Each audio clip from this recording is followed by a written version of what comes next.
Jour 14, aujourd'hui on va parler des changements physiques qui arrivent pendant la grossesse et après un accouchement et de leurs impacts sur la façon dont on vit notre sexualité. Donc là je fais un très court résumé, c'est un gros bout qu'on voit pendant le programme, mais je vais essayer de vous donner le maximum d'infos en fait pendant ces 5 minutes. Donc, un petit récap rapide de ce qui peut se passer pendant une grossesse et après un accouchement. Donc, on a une prise de poids qui est inévitable. On va prendre du poids, puis c'est pas toujours facile de perdre ce poids-là après l'arrivée de bébé. Donc, il y a ça, il peut y avoir des vergetures, il peut y avoir des taches qui apparaissent un peu partout, des poils aussi qui apparaissent à des endroits inappropriés, un changement d'apparence de notre vulve, un changement d'apparence de nos seins en fait, qui peuvent, grossir, réduire, prendre une nouvelle texture, une nouvelle forme, une nouvelle couleur. Donc c'est vraiment, la poitrine va changer beaucoup, surtout en cas d'allaitement. Donc bref, il y a toutes sortes de changements physiques qui peuvent arriver pendant la grossesse. Je mettrai une petite précision pour deux cas. Certaines d'entre vous vont peut-être se retrouver là-dedans. Pour celles d'entre vous qui étaient très sportives, ça va aussi englober tout ce qui est la perte de musculature, la perte de performance. Donc pour les femmes qui étaient très sportives, ça peut être aussi plus difficile après le retour à l'activité physique de se rendre compte que finalement notre corps n'est plus aussi performant. Puis pour les femmes qui ont pris du poids pendant la grossesse et qui ont retrouvé leur poids d'avant grossesse, je sais qu'il y a beaucoup de personnes qui doivent vous dire voyons, tu sais, de quoi tu te plains, toi, t'as retrouvé ton poids d'avant grossesse, je veux dire, t'es bien là, t'as pas à te plaindre. Mais vous avez le droit aussi d'être complexé par ça. Vous avez le droit de percevoir d'autres changements. Tu sais, souvent, notre corps, on dirait qu'il est plus à la même place. On a aussi changé de morphologie. Donc voilà, c'est pas juste un chiffre sur une balance. Vous avez aussi le droit de prendre du temps pour vous réapproprier votre corps. Vous avez le droit d'en parler. Et parlez-en sur le groupe d'ailleurs si vous voulez.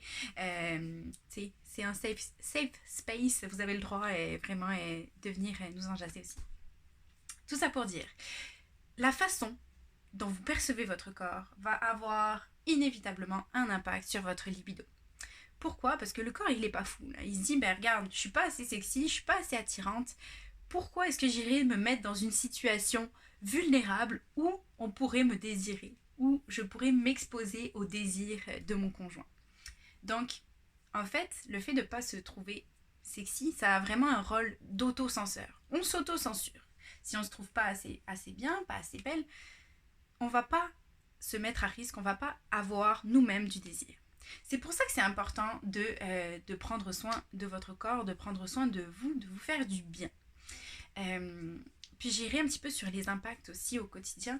En fait, d'avoir perçu ces changements, mon Dieu, je vais arriver, de façon négative, ça va faire que dans votre vie au quotidien, vous allez davantage percevoir ce qui ne va pas. C'est ce qui a changé en négatif dans votre vie. Donc vous allez vous dire, on voit encore mes vergetures.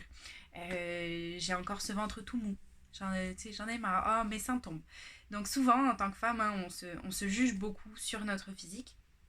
Et donc, ça se peut que vous remarquiez seulement le négatif. Essayez de penser aussi à ce qui est beau chez vous. Qu'est-ce que vous aimez? Qu'est-ce qui fait que vous rayonnez comme personne? Puis, je ferai une rapide pause sur le fait que la beauté, c'est quelque chose de statique. On voit quelqu'un en photo, puis on peut se dire « Oh mon Dieu, elle est belle ». Mais il y a aussi d'autres choses. Probablement que la maternité vous a amené aussi d'autres choses. La façon dont vous interagissez avec les gens, la façon dont vous pétillez, la façon dont vous êtes cette mère enveloppante. Je veux dire, il y a beaucoup, beaucoup d'autres éléments qui font que quand on vous voit, on peut vous trouver très attirante. Je sais pas moi, peut-être que c'est le cas de certaines mamans, en fait, c'est pour ça que je vous en parle. Certaines mamans se sentent plus... se sentent un peu libérées par la maternité. Elles vont aller plus facilement parler aux gens.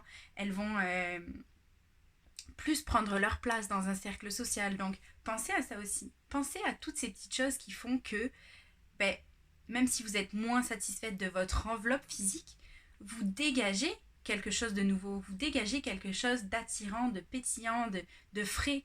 Donc, pensez à ça aussi. Puis deuxième chose, quand on se sent moins sexy, on va avoir moins tendance à prendre soin de nous.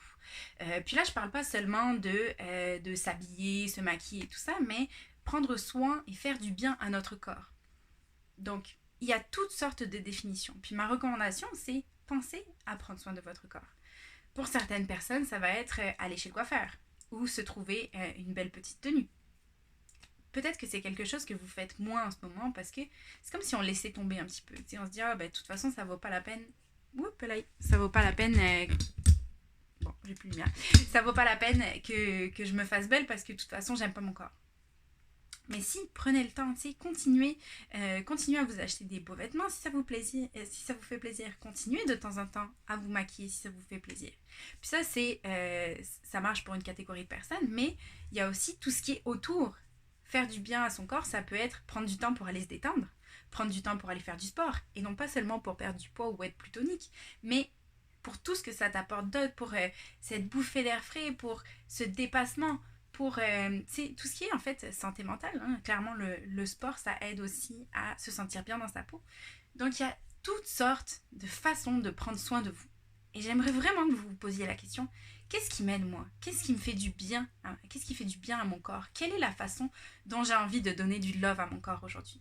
Puis vous allez voir que en faisant ça petit à petit, en intégrant ça dans votre routine, vous allez être capable d'avoir une meilleure estime corporelle.